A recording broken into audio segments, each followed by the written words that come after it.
அனைவருக்கும் வணக்கம். இது நம்ம ஆதிவராகி யூடியூப் சேனல். இன்னைக்கு மே மாசம் 26ஆம் தேதி திங்கட்கிழமை, வைகாசி மாசத்தோட அமாவாசை.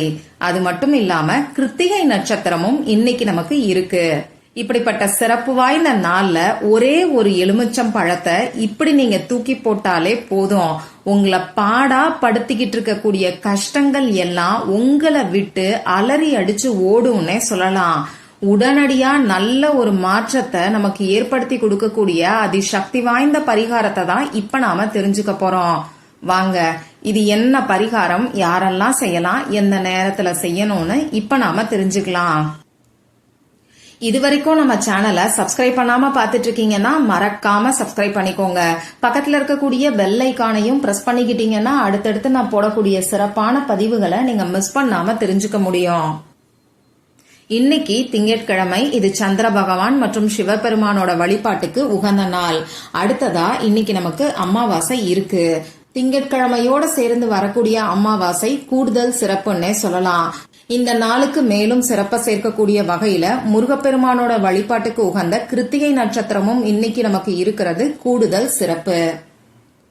இப்படிப்பட்ட சிறப்பு வாய்ந்த நாள்ல செய்ய வேண்டிய பரிகாரங்களை பத்தி ஏற்கனவே 2 வீடியோ நம்ம சேனல்ல நான் உங்களுக்கு கொடுத்திருக்கேன். இன்னைக்கு அமாவாசை இருக்கக்கூடிய இந்த நாள்ல சரியா சாயங்காலம் 5:26 இத கையில வச்சுக்கிட்டு நீங்க எவ்வளவு பணம் கேட்டாலும் அது உங்களுக்கு நிச்சயமா கிடைக்கும். உங்க வீட்ல அளவில்லாத பணம் சேரும்னு சொல்லி ஒரு அற்புதமான பரிகாரத்தை பத்தி அந்த வீடியோல நான் உங்களுக்கு சொல்லிருக்கேன். அடுத்ததா 2வது வீடியோல குளிக்கக்கூடிய தண்ணீர் பரிகாரத்தை பத்தி சொல்லிருக்கேன். கைப்பிடி அளவுக்கு கல்லுப்ப வச்சு செய்ய வேண்டிய அதிசக்தி வாய்ந்த பரிகாரம்னே சொல்லலாம். இந்த 2 வீடியோவோட லிங்கையும் இந்த வீடியோவோட எண்ட் ஸ்கிரீன்லயும் மேல ஐகார்ட்லயும் நான் உங்களுக்காக கொடுக்கறேன். விருப்பம் இருக்கிறவங்க மட்டும் செக் பண்ணி பாருங்க. இப்போ இந்த பதிவுல நம்ம எதை பத்தி பார்க்க போறோம்னு பாத்தீங்கன்னா, நம்ம எல்லாருக்குமே ஏதோ ஒரு கஷ்டம் இருக்கும். ஒரு சிலருக்கு கடன் பிரச்சனை இருக்கும், இன்னும் ஒரு சிலருக்கு பண கஷ்டம் இருக்கும். இதுவே இன்னும் ஒரு சிலருக்கு பாத்தீங்கன்னா கொடுத்த பணம் திரும்பி வரமாட்டேங்குதுங்கிற கஷ்டம் இருக்கும். அதே மாதிரி நோய்கள், கணவன் மனைவி ஒற்றுமை, வீட்ல நிம்மதி இல்லாத சூழ்நிலை, குழந்தைங்க சொல் பேச்சு கேட்காத தன்மை, இந்த மாதிரி சொல்லிக்கிட்டே போகலாம். எவ்வளவோ பிரச்சனைகளை இன்னைக்கு நம்ம எல்லாருமே ஃபேஸ் பண்ணிக்கிட்டு தான் இருக்கோம். இப்படிப்பட்ட பிரச்சனைகளுக்கு காரணமா கெட்ட சக்திகள் அமையுது. இந்த பிரபஞ்சத்துல நேர்மறை ஆற்றல் எந்த அளவுக்கு இருக்கோ அதே மாதிரி எதிர்மறை ஆற்றலும் இருக்கதான் செய்யுது. நாம தெரிஞ்சோ தெரியாமலோ இந்த எதிர்மறை ஆற்றலை நாம செய்யக்கூடிய செயல்களால, நாம பேசக்கூடிய விஷயங்களால, நம்ம ஹேபிட்னால நாம ஈர்த்துக்கிட்டு தான் இருக்கிறோம். இப்படிப்பட்ட எதிர்மறை ஆற்றல் நம்ம கிட்டையும் நம்ம வீட்லயும் இருக்கும்போது இது நமக்கு பலவிதமான கஷ்டங்களையும் மன உளைச்சலையும் ஏற்படுத்தி கொடுக்கும். ஒரு சிலருக்கெல்லாம் ஏண்டா வாழறோங்கிற சூழ்நிலையை ஏற்படுத்தி கொடுக்கும். அந்த வகையில இந்த மாதிரியான கெட்ட சக்திகளை நாம வெளியில தள்ளினாதான் நாம நிம்மதியா வாழ முடியும். இப்படிப்பட்ட கெட்ட சக்திகளை வெளியில தள்ளுறதுக்கான வாய்ப்பு தான் இந்த அமாவாசை நாள். அந்த வகையில இந்த அமாவாசை நாள்ல நமக்கு இருக்கக்கூடிய கஷ்டங்களுக்கு காரணமா அமையக்கூடிய கெட்ட சக்திகளை வெளியில தள்ளுறதுக்கான பரிகாரத்தை தான் இப்ப நான் உங்களுக்கு சொல்ல போறேன். அதனால இந்த வீடியோவை பாக்குற எல்லாருமே இந்த பரிகாரத்தை மறக்காம ட்ரை பண்ணி பாருங்க. இந்த வீடியோல பூஜை இல்லாத, வழிபாடு இல்லாத பரிகாரத்தை தான் நான் உங்களுக்கு சொல்ல போறேன். ஆண்கள் பெண்கள் யார் வேணாலும் செய்யலாம். பிறப்பு தீட்டு இறப்பு தீட்டு இருக்கிறவங்களும் தாராளமா செய்யலாம். பெண்களுக்கு பீரியட்ஸ் டைமா இருந்தாலும் இந்த பரிகாரத்தை செய்யலாம். இந்த நாள்ல நீங்க அசைவம் சாப்பிட்டு இருந்தாலும் இந்த பரிகாரத்தை செய்யலாம். இந்த பரிகாரத்தை பொறுத்தளவுக்கு நீங்க உங்க வீட்ல இருந்து மட்டும்தான் செய்யணும். மத்தபடி நமக்கு வேற எந்த விதமான கட்டுப்பாடுகளும் கிடையாது. இந்த பரிகாரத்தை இன்னைக்கு எந்த நேரத்துல செய்யணும்னு பாத்தீங்கன்னா, இன்னைக்கு நைட்டு நீங்க தூங்க போறதுக்கு முன்னாடி செய்யுங்க. நைட்டு 12 மணிக்குள்ள நீங்க எப்ப தூங்குவீங்களோ அப்ப இந்த பரிகாரத்தை செஞ்சுட்டு அப்படியே தூங்குங்க. இந்த பரிகாரத்துக்கு தேவையான பொருள் என்னன்னு பாத்தீங்கன்னா ஒரே ஒரு எலுமிச்சம் பழம் நமக்கு தேவைப்படும். தேவக்கனி ராஜகனின்னு சொல்லக்கூடிய இந்த எலுமிச்சம் பழத்துக்கு உயிர் சக்தி அதிகம். நம்ம மரத்திலிருந்து எலுமிச்சம் பழத்தை பறிச்சா கூட அதுல இருக்கக்கூடிய உயிர் சக்தி அப்படியே இருக்கும். அதனாலதான் ஆன்மீகத்திலையும் நிறைய மாந்திரீகம் சம்பந்தப்பட்ட விஷயங்கள்லயும் இந்த எலுமிச்சம் பழத்தை யூஸ் பண்றாங்க. சைவ பலி கொடுக்கறதுக்கும் இந்த எலுமிச்சம் பழத்தை நாம பயன்படுத்துறோம். சரி, கருப்பு புள்ளிகள் இல்லாத நல்ல மஞ்சள் நிறத்துல இருக்கக்கூடிய எலுமிச்சம் பழமா பார்த்து எடுத்துக்கோங்க. உங்க வீட்ல இருக்கக்கூடிய பழைய எலுமிச்சம் பழத்தை இந்த பரிகாரத்துக்கு பயன்படுத்த வேண்டாம்.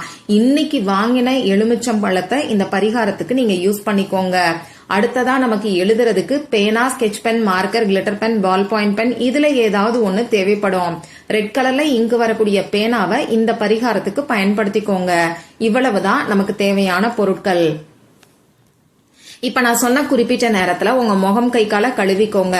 அதாவது நைட்டு உங்க வேலையெல்லாம் முடிச்சதுக்கு அப்புறமா உங்க முகம் கை காலை கழுவிட்டு வந்ததுக்கு அப்புறமா நீங்க தூங்கக்கூடிய இடத்துல உட்கார்ந்துக்கோங்க. இப்போ அந்த எலுமிச்சம்பழத்துல நான் ஸ்கிரீன்ல கொடுத்திருக்கக்கூடிய ஹீலிங் கோட எழுதிக்கோங்க. அந்த ஹீலிங் கோட் இப்போ உங்களுக்கு ஸ்கிரீன்ல தெரியும், நானும் சொல்லி காமிக்கிறேன். 09 ஒரு கேப் விட்டு 27. எலுமிச்சம்பழத்துல நாம எழுதும் போது அது சரியா விழுகாது. அப்படி அந்த அச்சு சரியா தெரியலனா கூட பரவாயில்ல, ஒரு முறை மட்டும் இப்ப நான் சொன்ன ஹீலிங் கோட எழுதிக்கோங்க. இந்த ஹீலிங் கோட் நம்ம கிட்டையும் நம்ம வீட்லயும் இருக்கக்கூடிய கெட்ட சக்திகளை வெளியில தள்ளும். ரொம்ப ரொம்ப பவர்ஃபுல்லான ஹீலிங் கோட்னே சொல்லலாம். இந்த மாதிரி ஹீலிங் கோட் எழுதினதுக்கு அப்புறமா இந்த எலுமிச்சம்பழத்தை உங்க இடது கையில வச்சுக்கிட்டு வலது கையால மூடிக்கிட்டு உங்களுக்கு என்னெல்லாம் கஷ்டம் இருக்கோ அது எல்லாத்தையும் சொல்லுங்க. அந்த எலுமிச்சம்பழத்துக்கிட்ட நீங்க பேச கூட செய்யலாம். இது உங்க விருப்பம்தான். இந்த மாதிரி எலுமிச்சம்பழத்தை கையில வச்சுக்கிட்டு நீங்க உங்களுக்கு இருக்கக்கூடிய கஷ்டங்கள் எல்லாத்தையும் சொன்னதுக்கு அப்புறமா இந்த எலுமிச்சம்பழத்தை நீங்க தூங்கக்கூடிய இடத்துல ஒண்ணு தலகாணிக்கடியில வச்சுக்கோங்க. அப்படி இல்லைன்னா தலைக்கு பக்கத்துல வச்சுக்கிட்டு கூட நீங்க தூங்கலாம்.